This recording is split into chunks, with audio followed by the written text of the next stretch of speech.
Why in 1981 we brought in the Charter of Rights and Freedoms, which wasn't passed by the Prime Minister, it was passed by 9 provinces and the Prime Minister. It's a national document that applies to everyone here today and everyone all over Canada.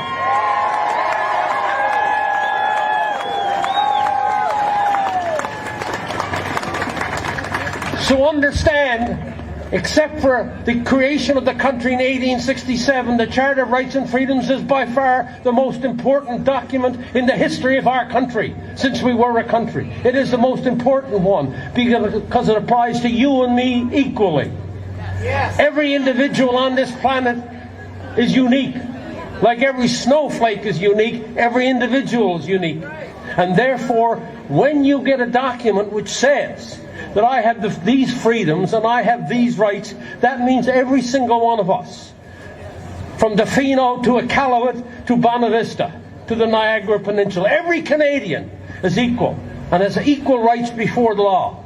Section 2 of the Charter of Rights and Freedoms, what does it say? It says you have freedom of expression, you have freedom of conscience, you have freedom of religion, you have freedom of expression, and you have freedom of the press. What else does it say? It says you have freedom to associate. You have freedom to assemble. And in Section 6 it says you have the right to travel anywhere in this nation, anytime. And you even have the freedom to leave this country if you so want. But most importantly for a lot of people who now see this, it also says in Section 6, you have the right to pursue a livelihood anywhere in this country.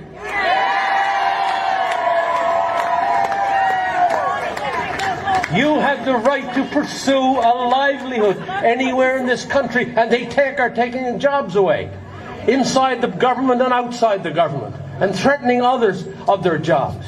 And then number 7 says, Section 7 says, you have the right, listen to this one, to life, liberty, as Dr. Agassi talked about, and Dr. Hoff talked about.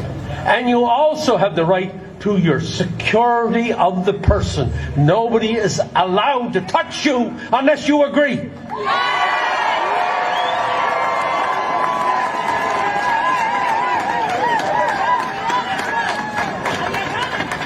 And then Section 15 says, to top it all off, we weren't satisfied with those 3. We topped it off by saying every person in Canada is equal before the law. You're just as equal as Justin Trudeau. You're just as equal as John Horgan. You're just as equal as Adrian Dix. And by damn, you're really just as equal as Bonnie Henry.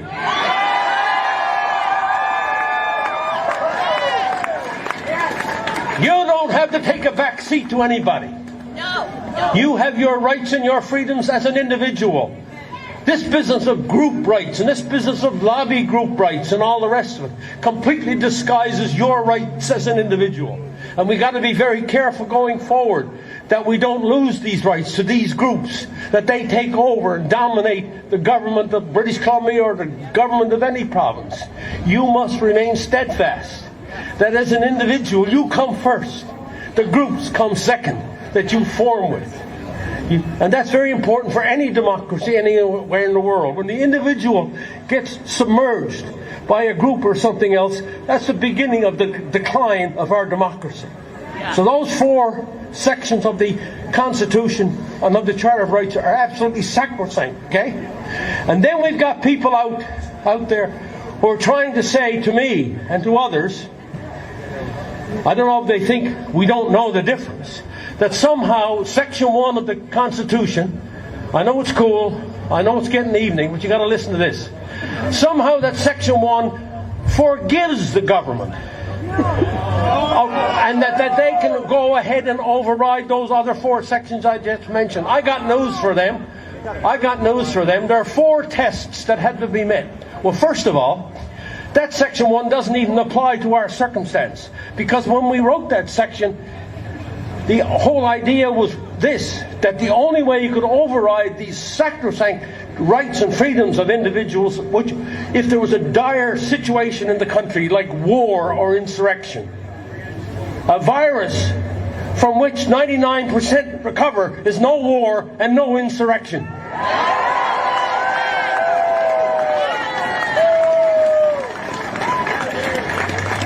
And then if you tried to, even if you tried to make it, if you tried to squeeze it to apply, if you tried to bend it to make it try to apply to this circumstance, what did you have to do? You had to do 4 things. You had to do 4 things. Number 1, justify? No, that wasn't heavy enough. Demonstrably justify what you're doing. Demonstrably justify what you're doing, okay? Okay, is that all? No. You have to demonstrably justify that by law.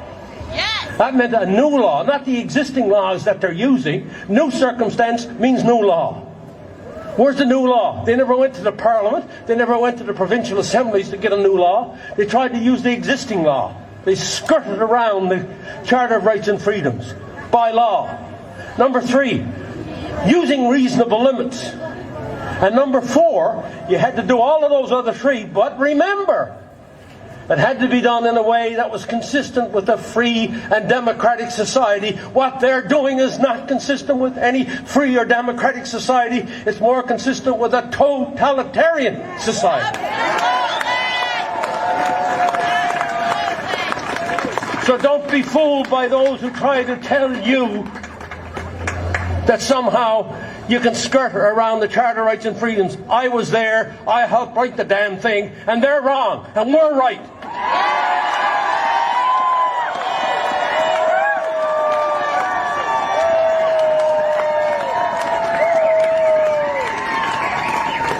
We didn't wait from 1867 to 1981 to now 2021 to see all of our rights suddenly wiped out for callous and powerful reasons by those who forget from whence they came.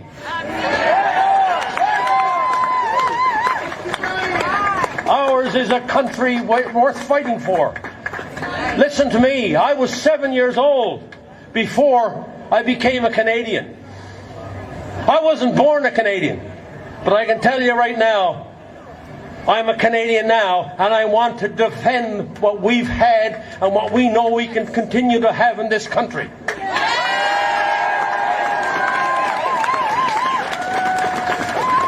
And you and me are not going to take a back seat to all those who are trying to somehow excuse what happened. We're not going to take a back seat to these people. We're going to stand next, beside them or above them and tell them that we want a prosperous, secure and free Canada for the future, for our children and from our grandchildren, and you have no right to try to steal that away from us.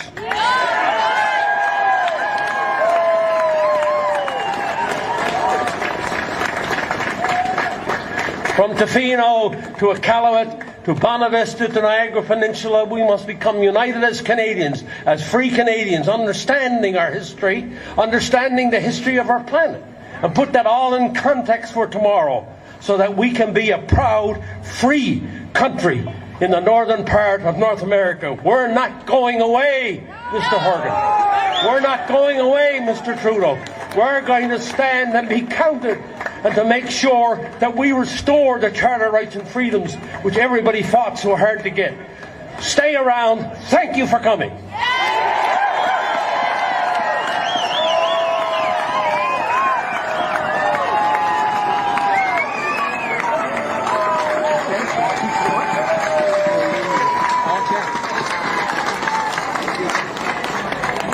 We have a special gift to give the Honourable Brian Peckford. This man here, Mark from Courtney, has a piece of the Berlin Wall.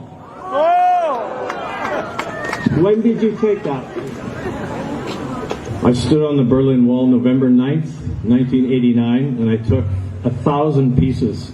And I've got one here for the Honourable Brian Peckford, and I wish to present it to him. This is all unprepared, but I would like to present it to you for all the work you've done. And I took this off the Berlin Wall. I stood with 20,000 people with a sledgehammer in one hand and a freedom sickle in the other. And we're here together to bring down this invisible Berlin Wall that's